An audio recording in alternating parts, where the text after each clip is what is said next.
essa música, nós tínhamos montado um grupo, Aliados em Cristo, para fazer a obra de Deus, mas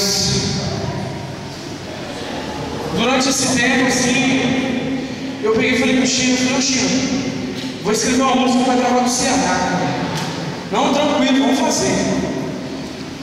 E eu não conheço muito o Ceará, assim, muitos anos, só que como a igreja é ICAV, a gente precisava de ajuda, a gente precisava de pessoas boas em nossas vidas.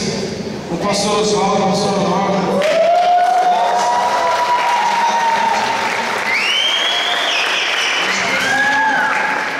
precisando de amizades verdadeiras. Eu sei que muitos aqui já sofreram por causa de algumas amizades, e eu já sofri muito por isso, porque os que diziam ser meu amigo me abandonaram quando eu estava precisando.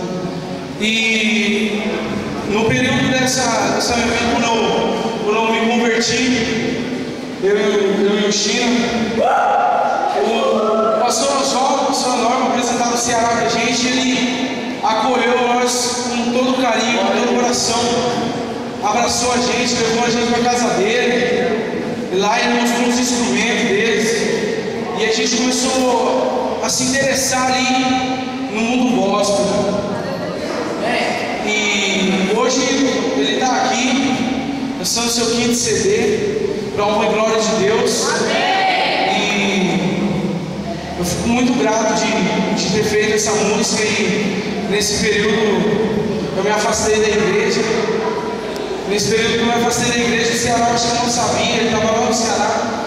Aí ele mandou para mim e falou: Digo, posso gravar sua música, cara? Estou aqui no Ceará, no estúdio, e eu gostei da sua música.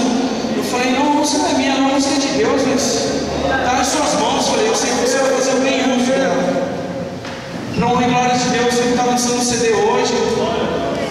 E eu estou muito feliz por isso. E vocês aqui que praticamente, vamos falar de todos aqui, que pensarem em desistir, pensarem em largar a mão e falar: não, vou voltar para o velho homem. É só você ver o que Deus fez na vida desse cara. Curou ele com câncer maligno. O médico tinha já dado um testado jovem para ele, falou: você vai morrer em 3 meses, cara. Só que Deus é maravilhoso.